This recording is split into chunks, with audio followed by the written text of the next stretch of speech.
There's been lots of talk about whether Tesla should invest in X.ai. I think I have actually a very good example here of why that's the case. Yesterday, November 25th, Musk issued a challenge for the Grok 5 team, which is the team that's training the next version of Grok.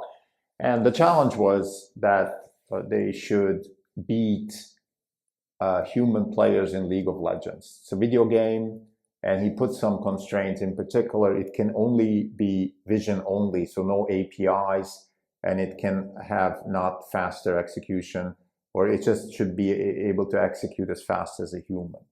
Now, this challenge has been challenged or discussed on X, and one of the X.ai employees actually, he put a really good explanation for why this is so important, and it made me think that this is not just a gaming stunt by Musk.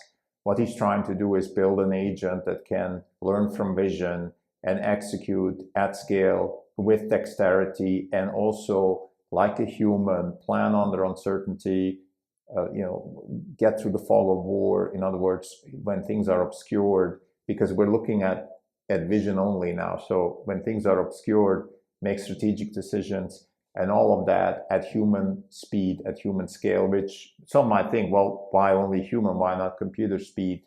But if you actually think of this in a broader context, for example, in the Optimus context, where a robot is acting in the real world, we cannot have, the real world is constrained by physics, and a robot cannot do 5,000 things in a second. I mean, it's just not possible physically. So, but a human, whatever a human can do, a robot should be able to do. So my point here, the reason I'm actually issuing this episode is I wrote a very quick essay, basically summarizing these thoughts. It's not a deep thought essay or anything like that. I'm just summarizing these thoughts, making the case for why this is a very good example of why Tesla should invest in X.ai, because ultimately both companies are solving the same problem. The link is in the show note. This is Nothing Wrong podcast. It's November 26, 2025. This is Krim Delco. For the year, we're up 12%. The market's up 16%. We're underperforming by 4%.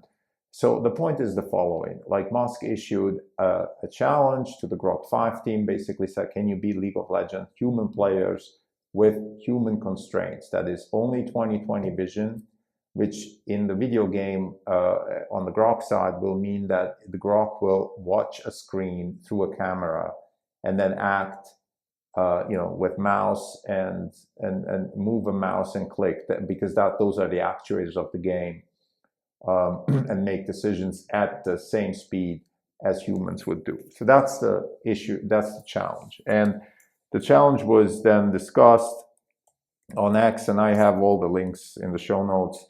But why is this such a big deal? Well, it's a big deal because we're looking now at perception-only video gaming. So there's no APIs. And for the people who are not familiar with this, is think about it this way.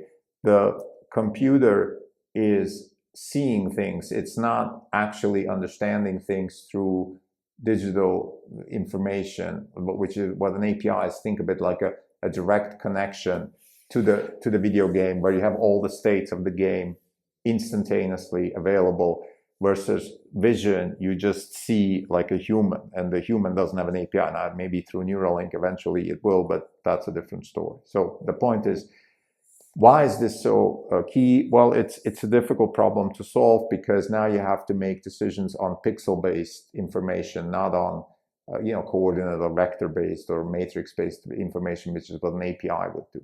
And that's what humans do. Now, whether we translate this into some sort of vector matrix algebra, that remains, I think that's a neuroscience question, but we see things, we make actions. And that's what Musk wants the Grok 5 team to be able to do with League of Legends. The other thing is, of course, you have the speed. So you have to have a throughput of actions, but also reasoning, and reasoning under uncertainty, and reasoning through the fog of war. And this is now becoming really important, because think about it. Why are we talking about this? We're not in the gaming business at all. What we are interested in is humanoid robots. And Optimus will have to make exactly those types of decisions under uncertainty, based on vision, and it has to be able to reason, at scale and fast.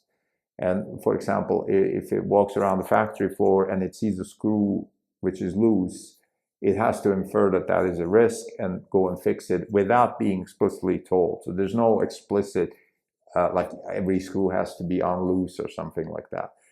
It just reasons like a human, this is something I should maybe fix.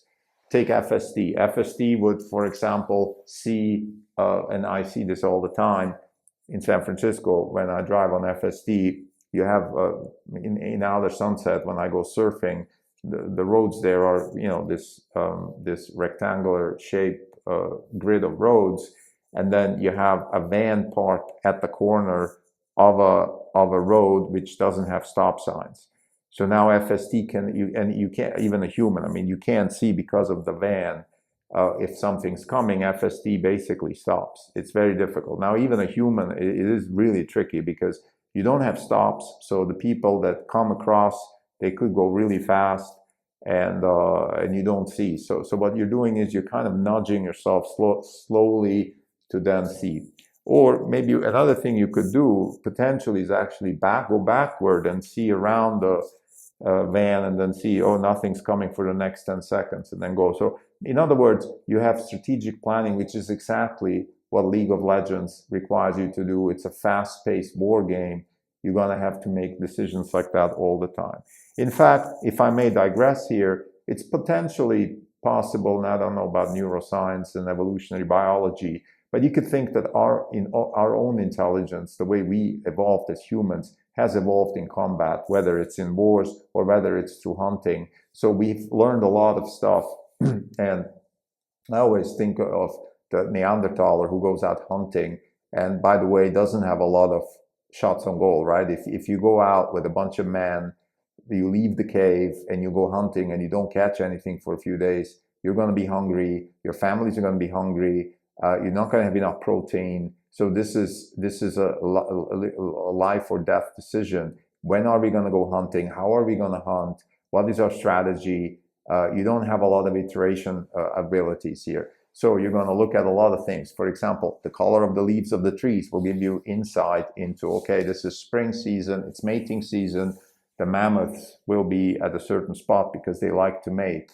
The weather, the humidity, oh, it's too hot, the mammoths will be at the watering hole, let's go hunt them there. We can maybe catch them when it's really hot, but then they can run, they can outrun us because we also have problems with heat. So there's a lot of strategic thinking that goes into these types of situations. And what we're trying to do here is, of course, always in AI is to build a system that is able to anticipate very complex situations. I like Ben Horowitz's recent discussion about AI, where he said, look, what are we really doing here? We're doing exactly what Galileo was doing when he built his first models, mathematical models of the nature. He threw a cannonball from the Tower of Pisa. He built the model and said, okay, if I throw it from the 5th floor, this is the kind of speed I expect it to have when it hits the ground. What if I throw it from the 12th floor?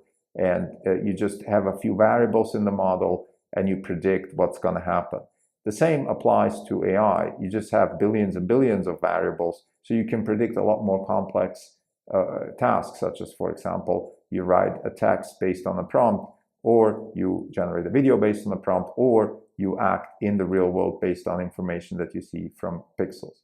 So to summarize, I just want to get back now to this really important exchange between Musk and this X.ai employee and a lot of other people on the comments. It's really useful, also very good use of X, I think, where you can really learn something about, okay, what's going on here. And I think the key here is that Musk is trying to challenge his AI teams to solve problems that can be immediately translated into products and services on the Tesla side. And that's what's so amazing, I think, for us Tesla investors. We shouldn't forget that. We've been suffering for the last 5 years. Our performance has been pedestrian. But I think what Musk is doing with his companies, in particular on the AI front, is exciting. I think we have a possibility to solve some real problems, learning from video, learning from pixels, learning to act in constrained environments, with acting under uncertainty, with inadequate information. So all of these tasks are real-world problems that can be solved. And I think this challenge, League of Legends, is a very nice example also how these problems could be solved with a toy game first, but then extrapolate into more general use. And more importantly, also, I think it makes a case for why Tesla should have a stake in X.ai. Thank you.